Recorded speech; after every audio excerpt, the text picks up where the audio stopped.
Bagaimana kabarnya? Luar biasa.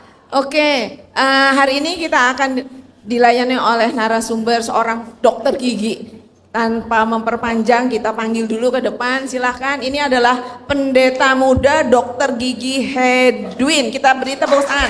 Yeay. Mungkin saya boleh kasih profil sedikit ya tentang beliau ini.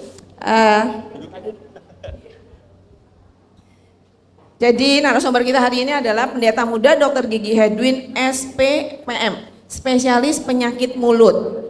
Melayani di International Christian Medical and Dental Association, yaitu persekutuan dokter Kristen global, dan beliau ini adalah dosen di Fakultas Kedokteran Gigi UK Petra dan mempunyai seorang istri, juga seorang dokter, Dr. Ruth Irena, spesialis jantung, dan mempunyai 2 orang anak laki-laki, dan juga sekarang ada ketambahan 2 anak asuh dari NTT. Inilah profil beliau. Oke, kita hari ini saya akan memanggil Hedwin. Panggil gitu nama ya. aja, Panggil karena nama kita aja sudah ya. kenal lama ya. Ya gitu ya. Tapi sekali-sekali panggil dok gitu, nggak apa-apa ya. Boleh, asal jangan kodok. Oke, hari ini kita belajar tentang kekudusan. Ya. Yuk kita tanya, apa sih hidup kudus itu? Oke. Hedwin. Ini temanya menarik sekali ya mengenai kekudusan. Hidup kudus. Saya mau nanya balik sama C. Enrika nih. C. Enrika di rumah punya mug favorit nggak? Gelas favorit? Oh, gelas favorit. Yang biasanya tidak boleh diminum siapa-siapa, cuman untuk C. Enrika aja. Ada. Ada. Ini pokoknya kalau udah lihat gelas ini, mug ini, semua satu rumah tahu, oh ini mugnya C. Enrika. Nggak boleh sembarang orang minum dari mug ini gitu ya. Nah itu adalah mug yang dikuduskan atau dipisahkan atau dikhususkan untuk C. Enrika. Nah kudus ini sendiri akar katanya adalah kadosh atau dipisahkan. Jadi seperti mug tadi, mug ini sudah dikuduskan, dipisahkan, dikhususkan. Nah bayangkan kita ini adalah umat yang kudus menurut firman Tuhan. Saya buka 1 Petrus 2 ayat 9 ya, mari kita buka sama-sama. 1 Petrus 2 ayat 9. 1 Petrus 2 ayat 9, saya izin baca ya buat kita semua. Atau kita baca sama-sama ya, biar lebih semangat ya. Yang lagi ngunyah nggak apa-apa, nggak usah baca. Yang tidak sedang mengunyah boleh baca bersama dengan saya. 1, 2, 3. Tetapi kamulah bangsa yang terpilih, imamat yang rajani, bangsa yang kudus, umat kepunyaan Allah sendiri, supaya kamu memberitakan perbuatan-perbuatan yang besar dari Dia, yang telah memanggil kamu keluar dari kegelapan kepada terangnya yang ajaib. Kamu adalah bangsa yang kudus. Kamu adalah umat yang kudus. Artinya apa? Kita ini sudah dipisahkan dari dunia, karena kita ini punya tujuan khusus, tujuan yang berbeda. Tujuannya apa? Memberitakan perbuatan-perbuatan yang besar dari Tuhan yang telah memanggil kita. Nah, jadi hidup kudus itu adalah hidup yang berbeda dari dunia ini. Hidup yang sesuai dengan standar firman Tuhan. Hidup yang punya tujuan berbeda, yang tujuannya adalah tujuan kerajaan Allah. Mungkin kira-kira seperti itu. Itu adalah hidup kudus. Itu adalah hidup kudus ya. Ya. Terus kalau begitu Hedwin, sebenarnya kita ini bisa nggak sih hidup kudus di dalam kehidupan kita sehari-hari ini, di bumi ini, di dunia ini, kita bisa nggak sih hidup kudus? Oke, jawabannya ada 2. Bisa tidak, bisa iya. Saya jawab yang tidak dulu ya. Jadi pertanyaannya, bisakah kita hidup kudus? Sebenarnya jawabannya nggak bisa. Karena kita ini, natur manusia ini suka meso, suka pelit, ya kan, suka perhitungan, suka suka nyebelin, ya kan, segala macam ya. Kita ini penuh dengan kedagingan-kedagingan yang membuat kita ini susah hidup kudus, ya. Nah, ada satu teolog yang memberikan sebuah analogi seperti ini. C. Enrika tahu William Shakespeare nggak? tahu ya. William Shakespeare itu penulis yang sangat luar biasa ya. Penulis cerita, penulis karangan-karangan yang luar biasa. Nah, kalau kita disuruh nulis seperti Shakespeare, apakah kita bisa? Tentu tidak bisa ya, kita punya kemampuan yang terbatas ya.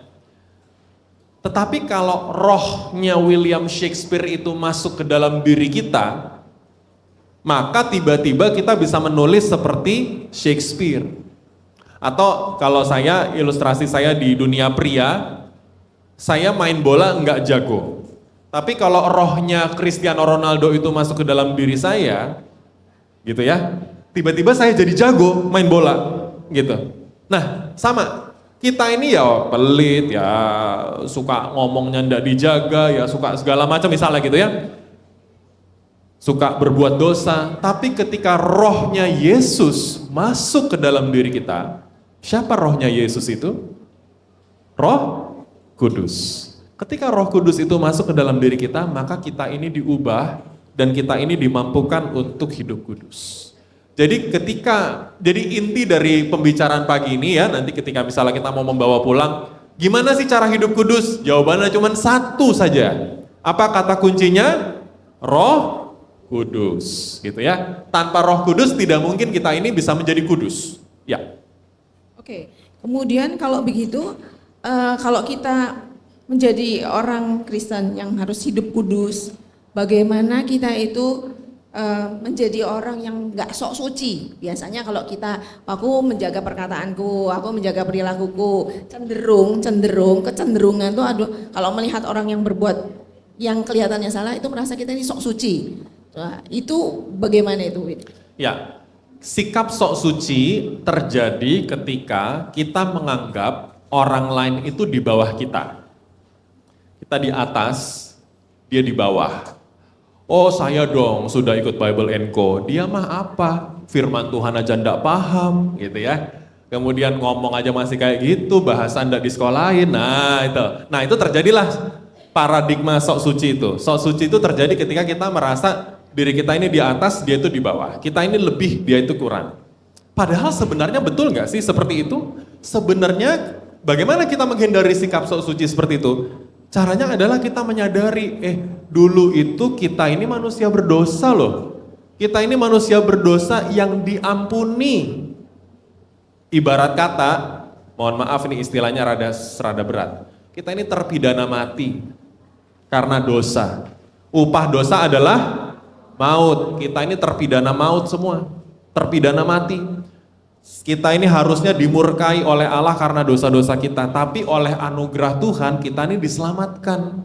Sehingga ketika kita kemudian diselamatkan, kemudian hidup baru, kemudian Roh Kudus mengubah kita mulai menjadi pribadi yang lebih baik, kita mulai mengerti firman, kita mulai hidup dalam kekudusan dan lain sebagainya. Kita harus tahu dari mana kita berasal. Kita ini adalah manusia-manusia berdosa yang layak binasa dan layak dimurkai oleh Tuhan, tetapi kita diselamatkan oleh anugerah sehingga ketika kita mengingat hal itu, kita tidak bisa sombong.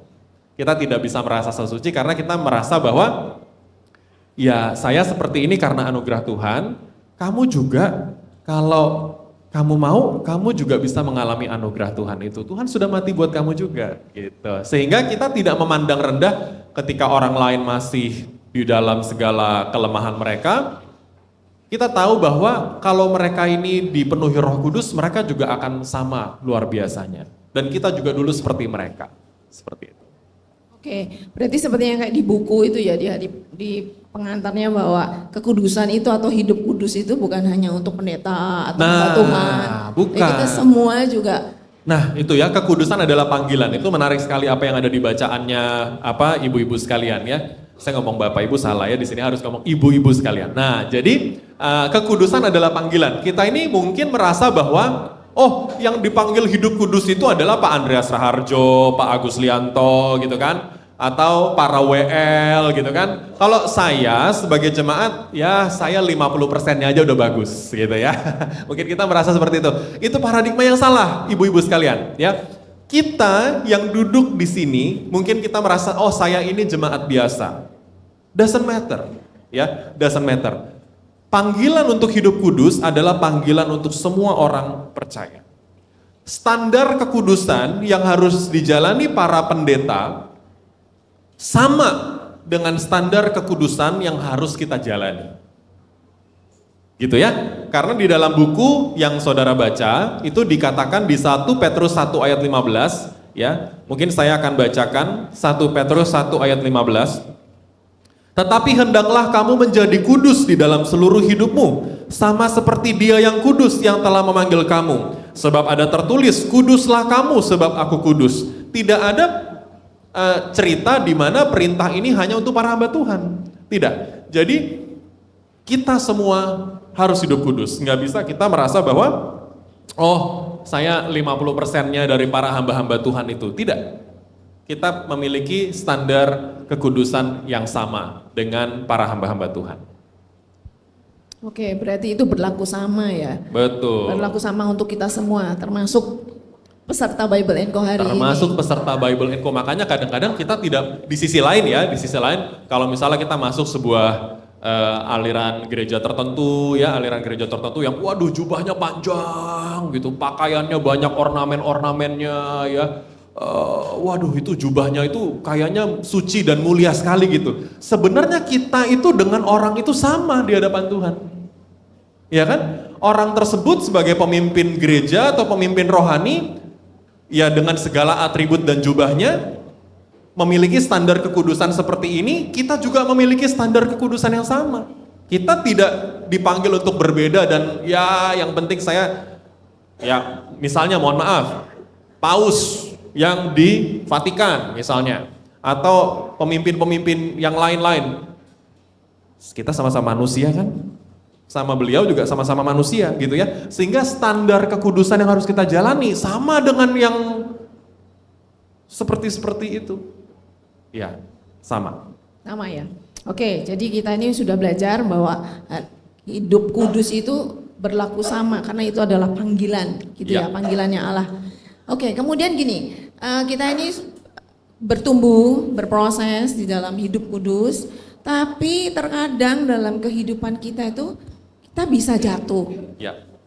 Kita bisa jatuh, terus kemudian kita bertobat, kita berjalan lagi.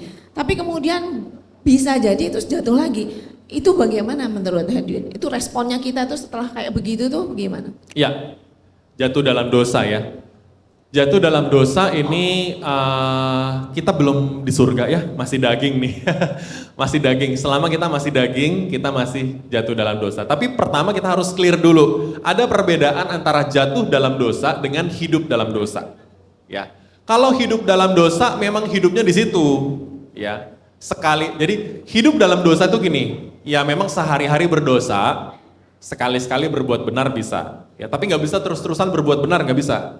Nah, kalau hidup dalam kebenaran lalu jatuh dalam dosa, artinya sehari-hari dia berbuat benar. Tetapi kadang ada kepleset, dia jatuh dalam dosa. Nah, apa yang terjadi ketika kita jatuh dalam dosa? Kita harus minta ampun sama Tuhan. Dan kita perlu yakin bahwa pengampunan Tuhan, anugerah Tuhan tersedia bagi kita. Bahkan saya pernah dengar satu hamba Tuhan bicara seperti ini dan saya cukup setuju dengan pendapat ini. Ketika kita berdoa, minta ampun kepada Tuhan, kita menyesal, minta ampun sama Tuhan. Di doa yang sama, kita juga perlu berdoa, Tuhan terima kasih, Tuhan sudah mengampuni saya.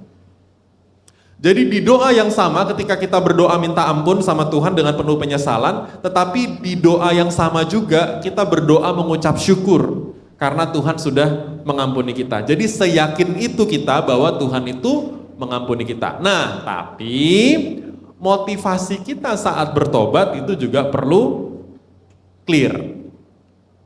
Ya.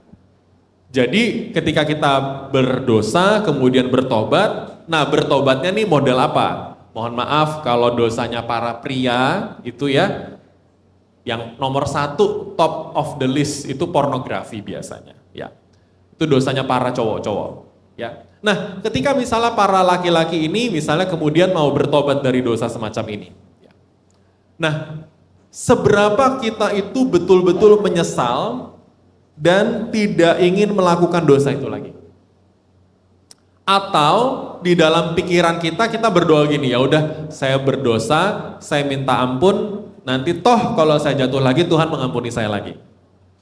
gitu ya. Jadi kita pas kita lagi bertobat itu kita ya udahlah Tuhan saya berdoa minta ampun, tapi nanti kalau saya jatuh lagi ya Tuhan ampuni lagi. Nah, jadi sebenarnya dia itu tidak terlalu sungguh-sungguh untuk bertobat. Jadi niat untuk bertobatnya itu memang dipertanyakan, karena sebenarnya ya udah dia tahu nah ya nanti saya bakal jatuh lagi lah. Ya walaupun mungkin memang kita akan jatuh lagi, tetapi bagaimana kita sungguh Tuhan, saya serius, saya tahu ini dosa, ini menyakitkan hati Tuhan, dan saya tidak mau lagi melakukan ini. Roh Kudus tolong saya. Saya bertobat, saya minta ampun di hadapan Tuhan, Tuhan tolong saya. Nah, ketika itu kita dipulihkan menjadi manusia baru. 1 Yohanes 1 ayat 9. Jika kita mengaku dosa kita, maka Ia adalah setia dan adil, dan Ia akan mengampuni kita dan menyucikan kita dari segala dosa dan kejahatan. Jadi kita perlu yakin, ketika kita minta ampun dosa, clear. Kalau bahasa kaum sebelah, kita mulai dari nol lagi, gitu ya, sama Tuhan, gitu ya. Nah, jadi kita sudah clear dengan Tuhan, dan kita bisa terus melanjutkan kehidupan dengan powerful. Jangan kemudian kita merasa, aduh saya ini lemah, saya nggak layak untuk menjadi WL, saya tidak layak untuk memimpin kontak. Enggak. Berjalanlah dengan pengurapan Roh Kudus, berjalanlah dengan kuasa Tuhan, meskipun kamu baru habis jatuh dalam dosa. Tetapi kamu sudah yakin pengampunan Tuhan sempurna untuk kamu. Seperti itu. Oke, kalau begitu kita sendiri mungkin harus mendeteksi ya, kelemahan kita ini aku bakalan, mungkin kelemahanku jatuh di sini gitu. Betul. Kita semua ini harus aware, kita ini kalau jatuh dalam dosa yang sama, dosa apa sih itu? Apa sih yang membuat kita selalu jatuh dalam dosa, ya. Nah, ketika kita sudah mendeteksi itu, kita lebih berhati-hati. Situasi-situasi apa yang lampu kuning udah harus nyala, ya. Situasi-situasi apa di mana kita tergoda. Contoh, kita tergoda untuk gosip kalau udah ngumpul dengan orang-orang tertentu. Nah, jadi kalau kita udah kumpul dengan orang-orang itu, kita dari awal nih udah pasang alarm rohani ya. Nah, saya tuh punya jadi teman-teman gimana caranya supaya kita juga mencegah jatuh dalam dosa ya? Bagaimana kita mencegah jatuh dalam dosa? Ya kita perlu aware dengan Roh Kudus, aware dengan hadirat Tuhan. Ketika kita berjumpa dengan hadirat Tuhan, masuk dalam hadirat Tuhan, segala keinginan dosa itu somehow akan hilang. Saudara yang sudah punya karunia bahasa roh misalnya, pakai itu luar biasa efektif.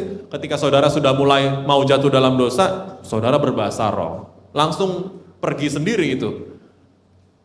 Keinginan untuk berdosa, kemudian dia akan hilang. Nah, saya belum berbahasa roh, Pak. Nggak apa-apa, nyanyi lagu rohani. Ya, salah satu lagu rohani favorit saya tadi sudah dinyanyikan di situ di awal. Ya, ketika misalnya sudah mulai dosa, pikiran-pikiran berdosa atau suasana-suasana dosa itu sudah mulai menghantui, kita nyanyi lagu ini. Kalau saya, favorit saya lagu yang tadi itu. Allah Roh Kudus, penuhi kami, gitu kan. Kemudian kita masuk dalam hadirat Tuhan. Allah Roh Kudus, penuhi, ku rindu kau selalu fokus dengan Tuhan, gitu kan. Ku sembah Kudus, Kudus, kuduslah Tuhan, gitu ya. Pejamkan mata, kita penyembahan sebentar gitu. Atau kita nggak usah pejamkan mata, kita sambil menyanyi dalam hati kita ya.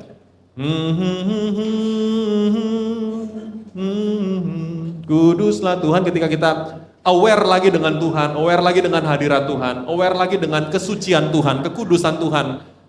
Niscaya itu godaan-godaan untuk berdosa juga akhirnya akan luntur dengan sendirinya. Jadi itu pakailah senjata-senjata Allah itu, berbahasa roh atau Anda bernyanyi ya.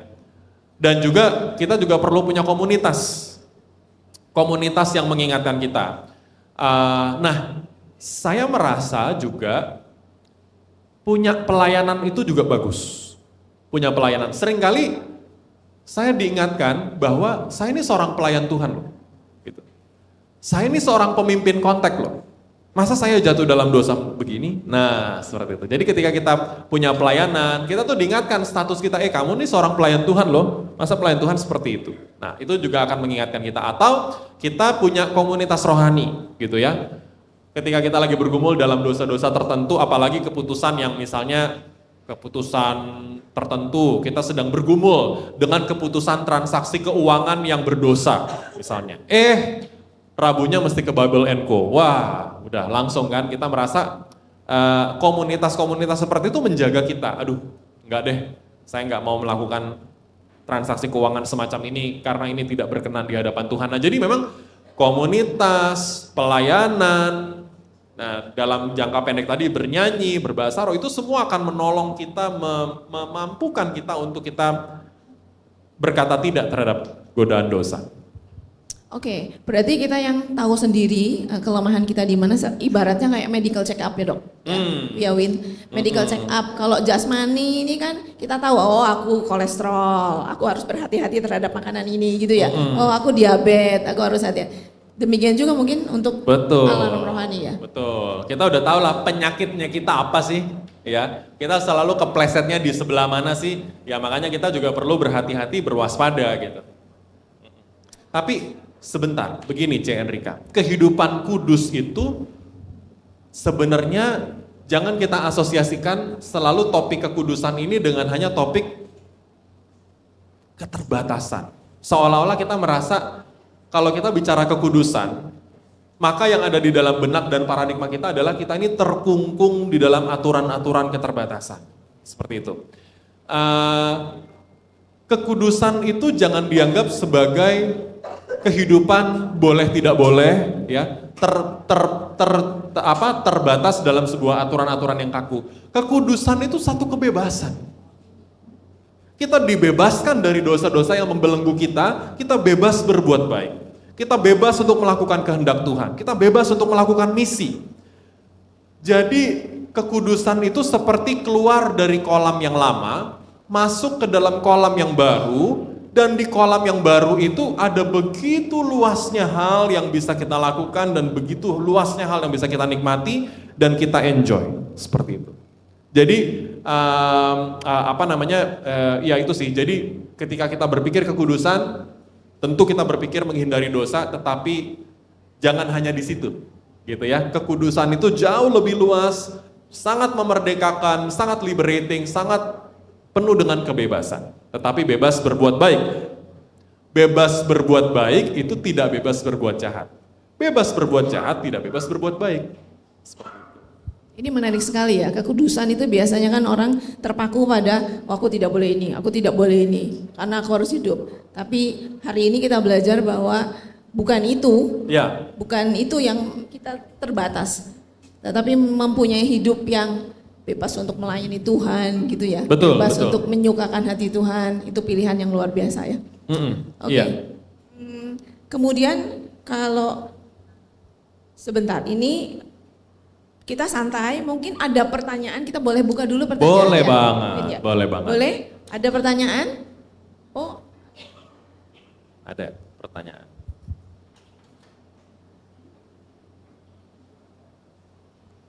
Shalom dok. Udah ya, tes.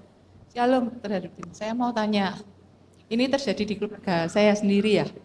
Apa yang terjadi tadi nyangkut-nyangkut pelayanan ya, bentar. Dan saya juga nggak anti pelayanan, tapi juga bukan orang yang memberhalakan pelayanan ya. Karena pelayanan sama bukan kan sama aja katanya dalam hal kekudusan. Cuman somehow memang pelayanan itu bisa membantu kita, mengingatkan kita, itu betul juga. Yang terjadi ini salah satu anggota keluarga saya nggak perlu sebutin siapa, dulunya menurut saya it's okay orangnya, walaupun ya namanya manusia masih daging. Cuman setelah dia bergereja di gereja tertentu, terus rajin pelayanan, jujur ya, bukan hanya saya, tapi seluruh anggota keluarga lain yakin dia tuh tambah bencekno. Bencekno dalam artian begini ya Pak, dok, dia itu selalu ngomong kalau ada kesalahan tertentu yang dia lakukan, aku ini sudah baik. Aku nih lo tambah baik, aku nih wis diedukasi oleh pihak gereja. Terus habis gitu kamu tambah baik kata siapa? Kata teman-temanku, katanya orang-orang gereja. Padahal tingkahnya di rumah tambah nggak karu-karuan. Saya ini bingung. Kebetulan dia bergereja di gereja lain, saya juga nggak nyalain gerejanya. Karena ya setiap gereja itu ada plus minusnya. Cuman anaknya kok bisa begini, saya sampai konsultasi ke pihak gereja sana. Tolong dong, anakku itu diedukasi, dikasih firman yang benar, kita doa sama-sama. Saya tanpa menjelekkan, tegurannya gereja itu apa? Kamu yang kurang mengasihi anakmu. Anak saya ini ya, saya bongkar. Kamu yang kurang mengasihi anakmu katanya. Padahal notabene 2 anak saya yang 3 di gereja sana juga itu enggak apa-apa, respect ke kita orang tuanya. Dan dia sudah tidak respect ke kita orang tuanya sejak melayani dengan sungguh-sungguh. Apa yang harus saya lakukan? Saya mohon nasihatnya, barangkali saya dapat hikmat dari sini. Terima kasih. Ya, sebenarnya sedih bahwa terkadang pelayanan, jadi pelayanan satu sisi bisa menjaga kita, tetapi kita juga tidak boleh tertipu dengan orang-orang yang pelayanan, karena tidak semua orang pelayanan hidup kudus, ya.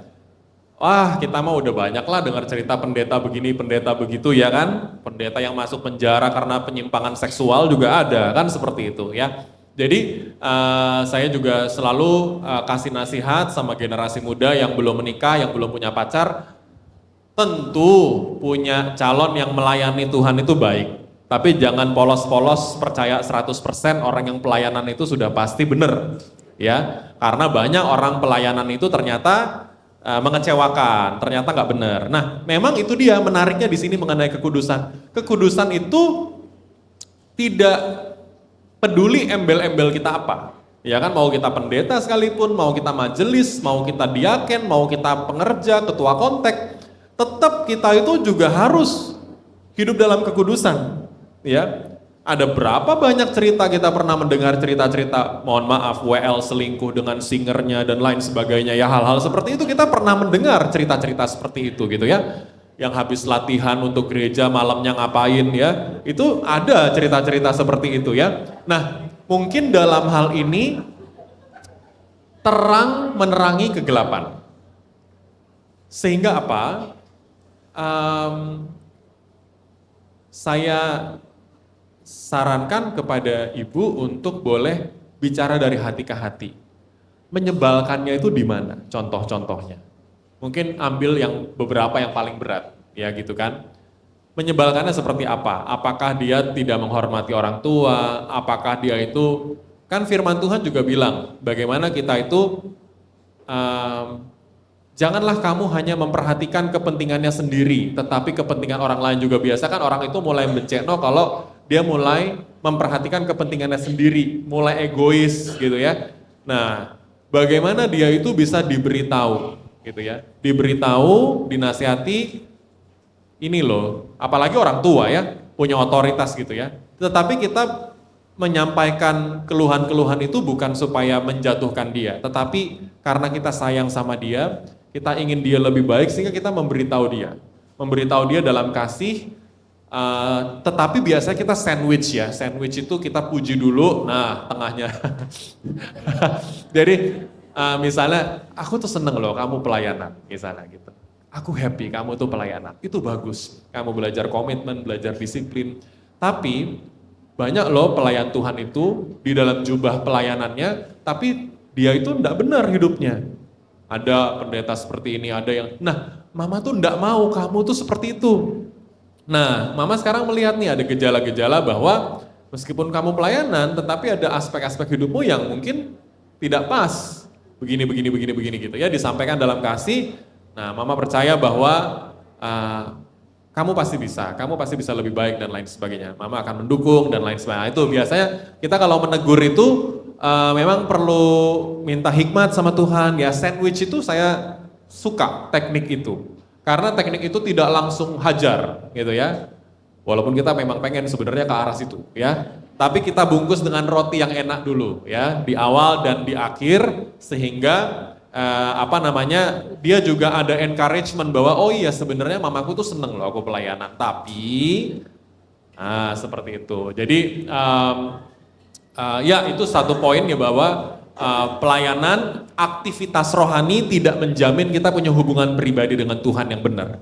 Itu ya, balik lagi jadi Apa yang ada di dalam hatimu itu yang paling penting. Maka saya pernah baca buku juga, why itu lebih penting daripada what.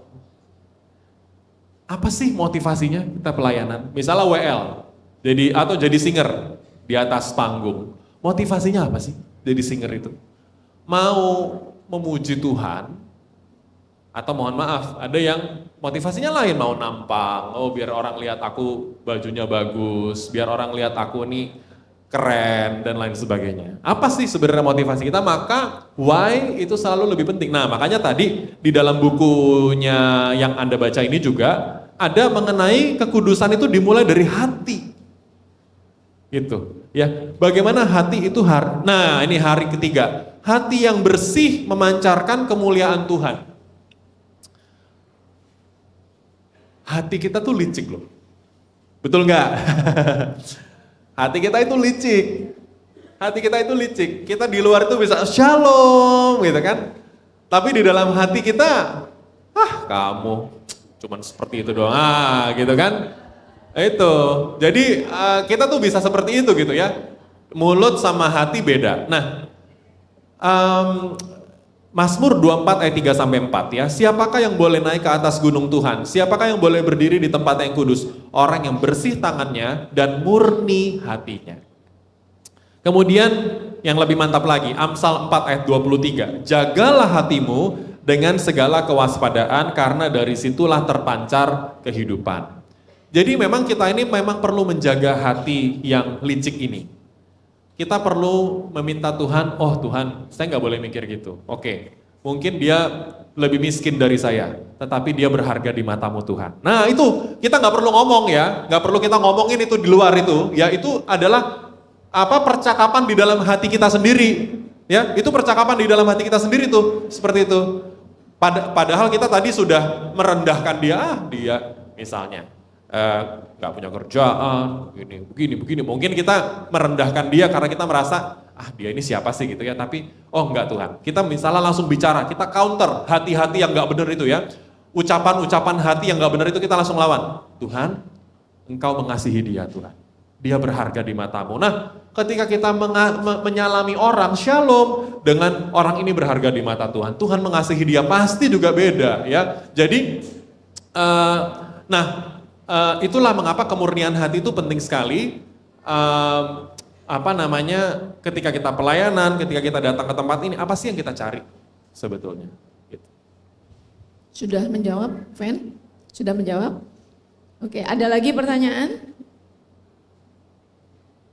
Oke, itu pertanyaannya, Fen. Oh,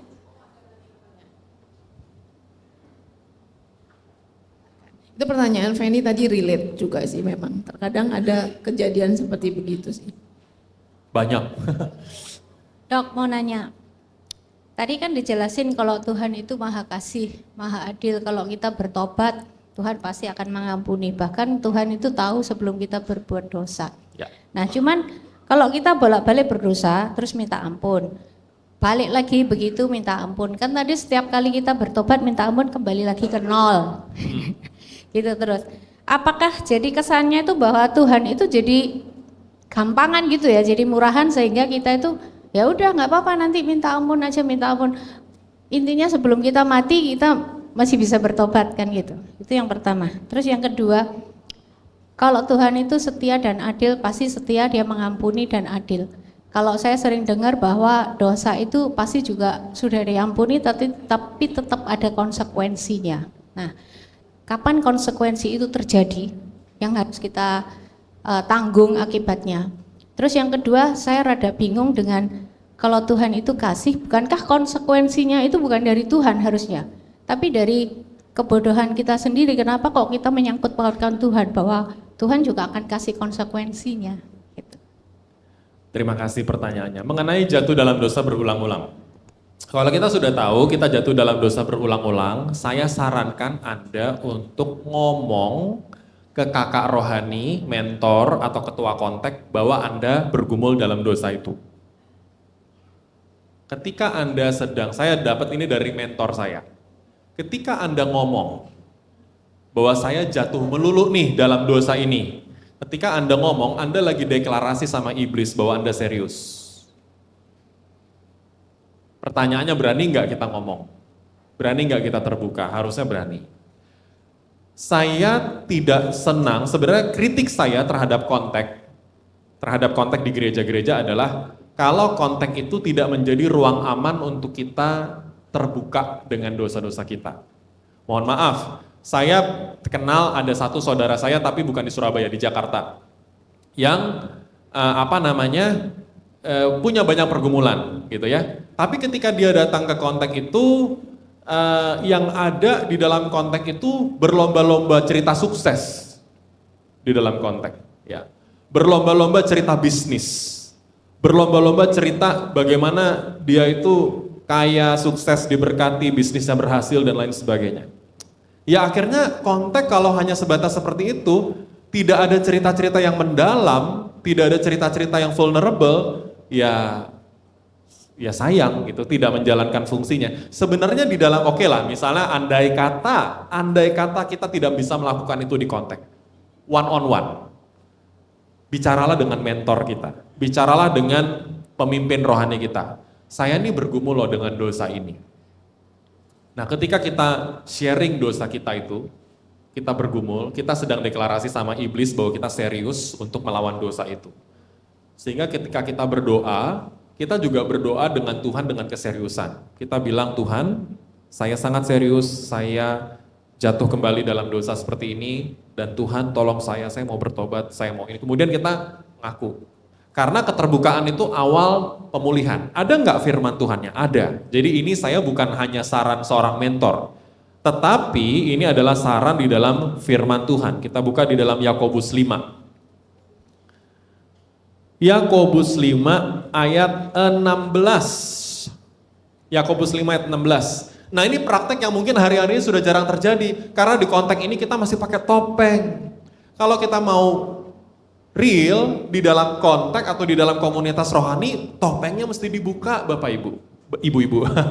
Ya, 16. Karena itu hendaklah kamu saling mengaku dosamu dan saling mendoakan supaya kamu sembuh. Saling apa yang pertama? Saling mengaku dosa. Apakah itu masih terjadi?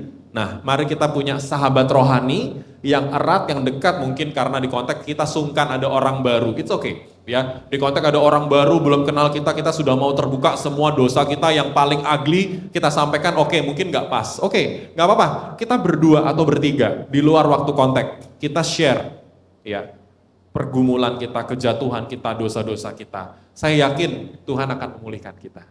Keterbukaan adalah awal dari pemulihan. Kemudian yang selanjutnya mengenai konsekuensi dosa. Betul, jadi dosa itu Tuhan ampuni, tetapi dosa itu ada konsekuensinya. Ya. Ketika misalnya kita berbohong, kita minta ampun sama Tuhan. Tuhan ampuni, tapi setelah itu kan kita mesti klarifikasi dong.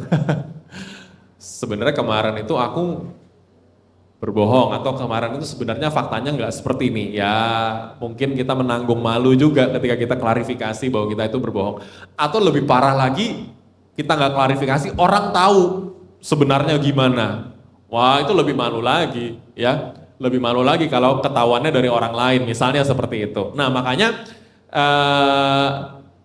ya konsekuensi itu adalah akibat, bisa jadi itu Tuhan izinkan kita mengalami konsekuensi itu supaya kita benar-benar bertobat ya, supaya kita belajar dari kesalahan kita gitu. Seperti waktu Daud selingkuh sama Betsheba, Tuhan mengampuni perselingkuhan itu sampai Salomo yang adalah anak perselingkuhan gitu ya.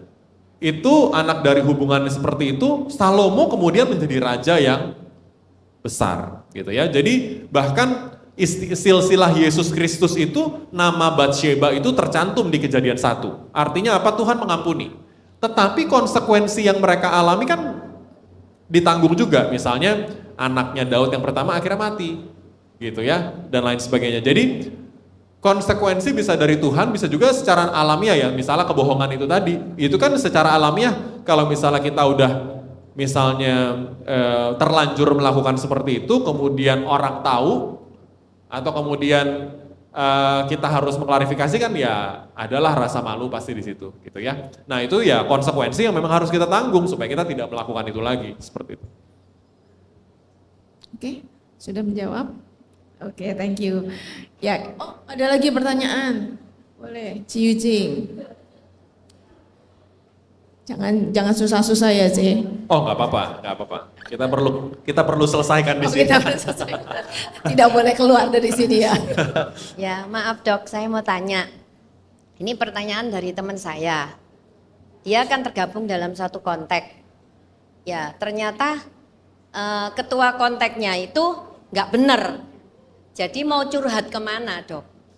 Ya, itu pertanyaan pertama. Yang kedua, kan dokter tadi bilang kita harus buka topeng kita. Nah, waktu kita buka topeng, kita bicara di kontak, apa mereka semua bisa? Maksudnya rahasia kita itu nggak sampai kemana-mana. Nah, nanti pada akhirnya pasti bocor kan? Ini kan banyak telinga, banyak mulut, banyak mata.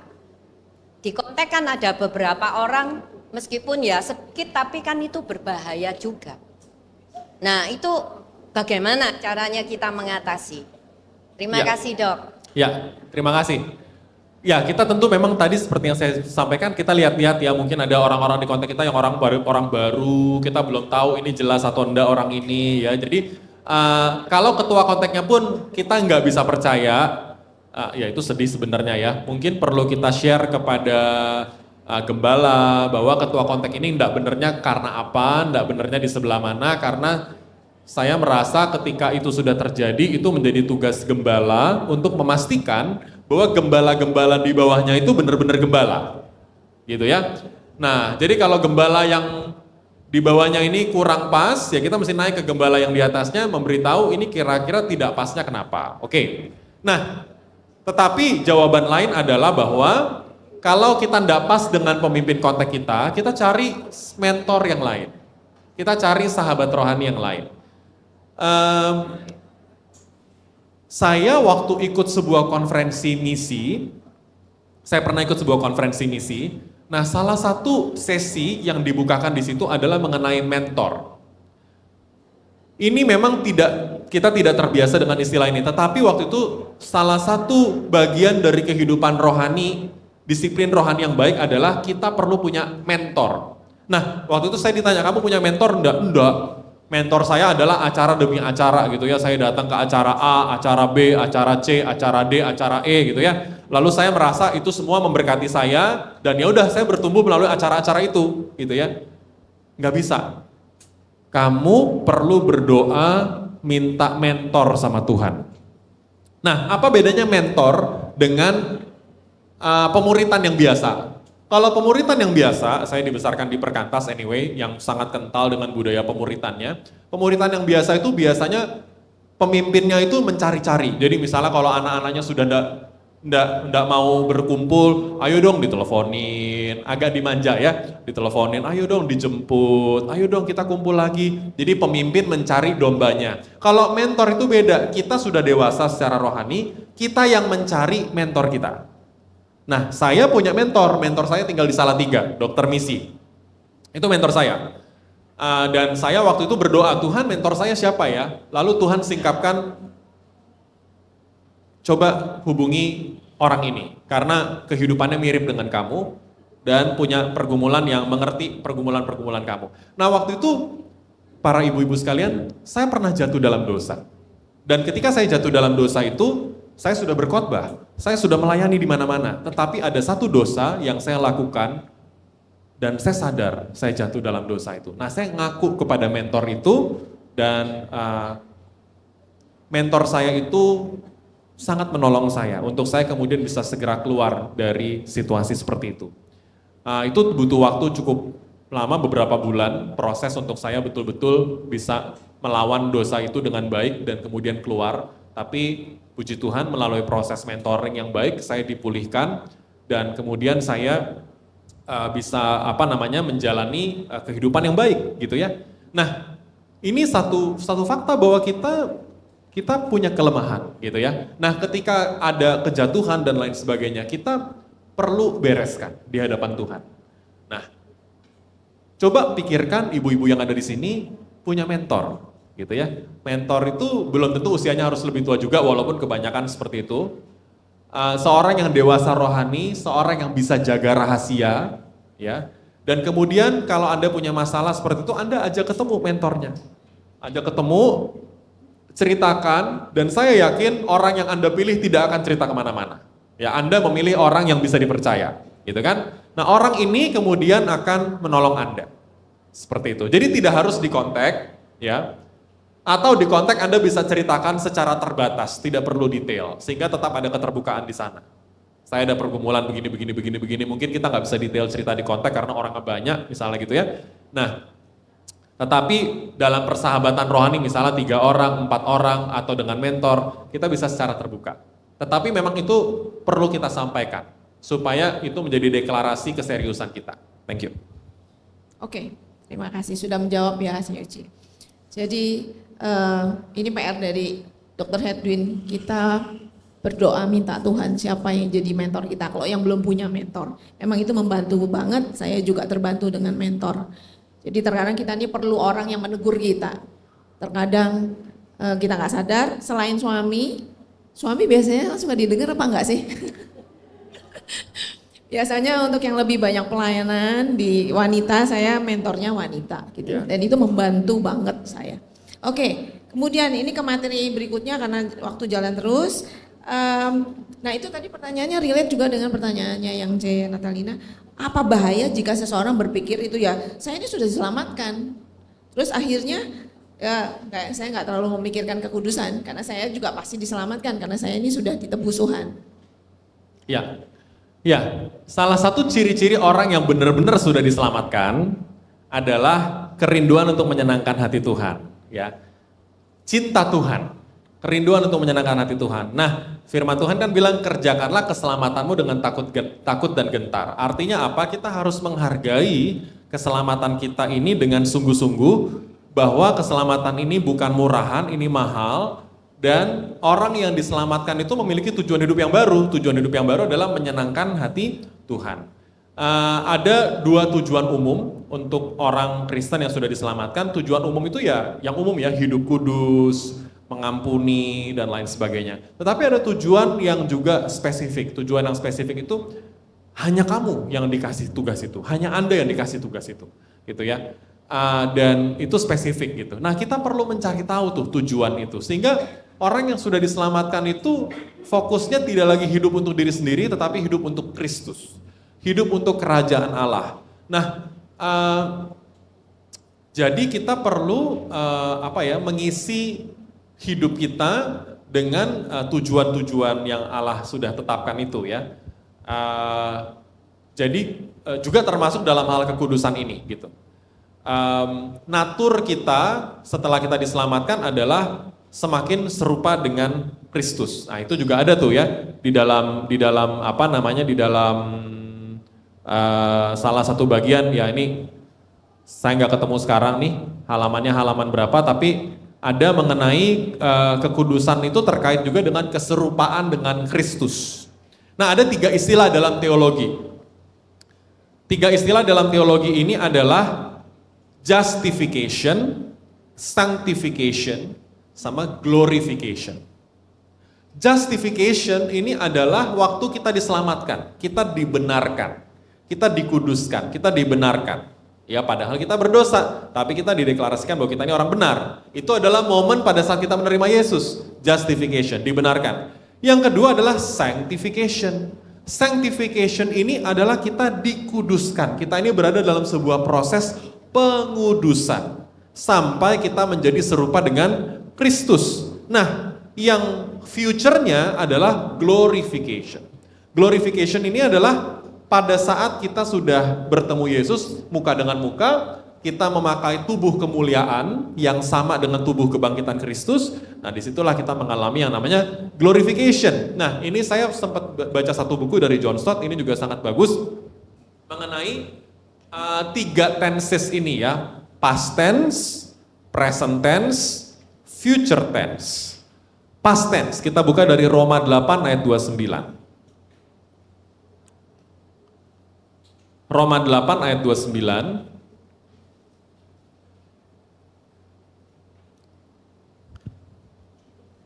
Saya bacakan ya, Roma 8 ayat 29, sebab semua orang yang dipilihnya dari semula, mereka juga ditentukannya dari semula untuk menjadi apa?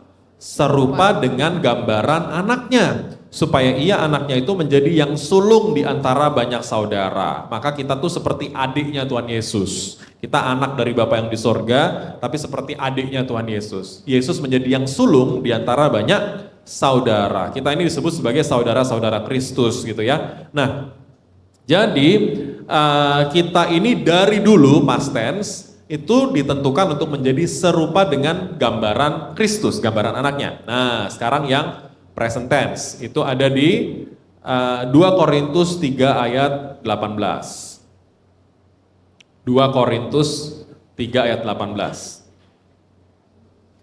Kita baca ya, 2 Korintus 3 ayat 18. Dan kita semua mencerminkan kemuliaan Tuhan dengan muka yang tidak berselubung. Dan karena kemuliaan itu datangnya dari Tuhan yang adalah roh, maka kita diubah menjadi serupa dengan gambarnya dalam kemuliaan yang semakin besar. Kalau di dalam bahasa Inggrisnya, we are being transformed into his likeness. Being transformed ini artinya sedang diubah. Ya, kita ini sedang diubah menjadi serupa dengan gambarnya. Menjadi serupa dengan Kristus. Makanya kita tuh dikasih orang-orang yang nyebelin, ya kan? Supaya tambah sabar, dikasih orang yang minta sumbangan biar kita murah hati. jadi kita ini lagi apa? Diubah. Kita ini sedang diubah menjadi serupa dengan Kristus. Jadi nikmati aja prosesnya, memang begitu. Itu Tuhan sengaja kok menempatkan orang-orang itu dalam kehidupanmu. Ya, kita kadang-kadang sebel kan, kenapa sih Tuhan harus menempatkan teman kerja kayak gini? Kenapa sih Tuhan harus menempatkan ipar kayak gini? Atau kenapa sih Tuhan harus menempatkan orang yang menyebalkan seperti ini gitu ya? Ya, karena itu being transform itu kita sedang diubah Tuhan menjadi lebih kudus, lebih serupa dengan Kristus. Yang future ya, sekarang future tense. 1 Yohanes 3 ayat 2. 1 Yohanes 3 ayat 2. Saudara-saudaraku yang kekasih, sekarang kita adalah anak-anak Allah, tetapi belum nyata apa keadaan kita kelak. Akan tetapi kita tahu apabila Kristus menyatakan dirinya, kita apa? Kita akan menjadi sama seperti Dia. Kita akan menjadi sama seperti Dia, sebab kita akan melihat Dia dalam keadaan yang sebenarnya. Jadi, ibu-ibu sekalian, kita sudah ditentukan sejak semula. Kita sedang diubah dan kita akan menjadi sama seperti Dia. Jadi keserupaan dengan Kristus itu menjadi satu kewajiban, satu keharusan, satu hal yang memang itu menjadi jalur dari orang yang sudah diselamatkan, memang ke sana arahnya. Goal pertumbuhan kita adalah menjadi serupa dengan Kristus, ya. Bagaimana? Jadi kan 4 huruf yang sempat ngetren ya, kira-kira 10-15 tahun yang lalu itu kan huruf-huruf ini ngetren sekali, WWJD, ya. WWJD ini apa? What would Jesus do? Ya. What would Jesus do ini ya mungkin perlu terus-menerus kita tanyakan. Kalau Yesus di posisi saya, bagaimana menghadapi mertua seperti ini? Kalau Yesus di posisi saya, bagaimana menghadapi teman kerja seperti begini? Ya. Nah, bagaimana kita bertumbuh ke arah keserupaan dengan Kristus, gitu ya? Nah, ibu-ibu sekalian, yang saya juga pernah khotbah di atas, di Putat, itu mengenai skala resilience itu ya. Jadi waktu itu saya share di atas bahwa dulu kita dikatain, misalnya ya, saya pernah dikatain bego lu gitu ya. Karena saya dulu di Jakarta, orang Jakarta kasar-kasar kan, ya. Nah, saya dikatain gitu, bego lu gitu ya. Nah, kata-kata seperti itu, dulu itu langsung skala nyeri level 10 buat saya, ya. Wah, saya langsung nangis, saya langsung gak terima, saya langsung benci, saya langsung, waduh, rasanya saya orang paling menderita di dunia ini, gitu ya. Nah, tetapi seiring kita ini semakin kuat di dalam Tuhan, rohani kita ini semakin kuat, 10 tahun kemudian saya dikatain orang, kurang lebih suasananya mirip, kurang lebih seperti itu juga, dikatain hal yang sama. Saya udah gak benci tuh, bagi saya biasa aja, saya malah, dia kenapa ya gitu ya. Kayaknya dia ini, karena saya mulai memahami orang yang suka melukai orang adalah orang yang terluka. ya. Orang yang suka melukai orang adalah orang yang terluka. Jadi kalau ada orang yang menyebalkan di sekitar kita karena suka melukai orang lain, dia itu butuh pertolongan. Dia itu kasihan, dia itu sedang terluka. Nah, sehingga kita instead of membenci, sebel, kita malah harus kasihan. Lah, kenapa dia? Kok dia jadi nyakitin semua orang seperti ini? Apa yang terjadi? Kamu tuh kenapa ya? Nah, kita akhirnya mulai malah bukannya benci, kita malah empati, kita malah kasihan ya. Nah, akhirnya orang yang tadinya kita nyeri level 10, sekarang kita mungkin nyeri level 1, level 2, ntar malam juga udah lupa gitu ya. Nah, saya berdoa supaya kita ini diberikan ketahanan rohani, kekuatan rohani sedemikian rupa sehingga kita tidak gampang tertrigger, tidak gampang tersulut, tidak gampang senggol bacok. Itu kan masalah-masalah di dunia ini kan seperti itu kan. Orang baru nyerempet dikit aja, ya sudahlah. Apa sih nyerempet itu? Ya kan? Biasa aja gitu ya. Jadi kita tidak perlu marah ketika orang baru melakukan hal-hal yang ya apa namanya bisa ditoleransi lah ya gitu ya. Tentu ya ada masanya kita betul-betul sakit hati dan lain sebagainya, kita bisa membawa semua itu kepada Tuhan dan lain sebagainya. Tapi maksud dari saya adalah bagaimana kita semakin hari menjalani proses sanctification itu ke arah keserupaan dengan Kristus. Oke, menarik sekali ya yang disampaikan oleh Dr. Hedwin pagi hari ini. Kita ini dalam proses pengudusan. Oke, ini sebelum konklusi mungkin ada pertanyaan. Kita buka lagi mungkin 1 or 2. Ada pertanyaan? Kalau nggak ada, mungkin kita tutup pertanyaannya dan minta tolong Dr. Hedwin untuk memberikan konklusinya. Konklusinya adalah intimlah dengan Roh Kudus. Bangun mesbah pribadi yang intim dengan Roh Kudus. Saya agak prihatin karena karena saya banyak bergaul sama mahasiswa ya. Mahasiswa itu dengan segala alasannya, oh ini mau ujian, nggak ada alasan sebenarnya ya. Bagaimana kita ini punya mesbah harian personal yang rutin dengan Tuhan. Bagaimana kita menikmati keintiman dengan Tuhan setiap hari melalui baca firman, melalui berdoa, melalui penyembahan gitu ya. Kalau kita lagi nyetir nih di jalan kan banyak waktu tuh sambil penyembahan, sambil kita nyanyi, sambil kita angkat lagu pujian.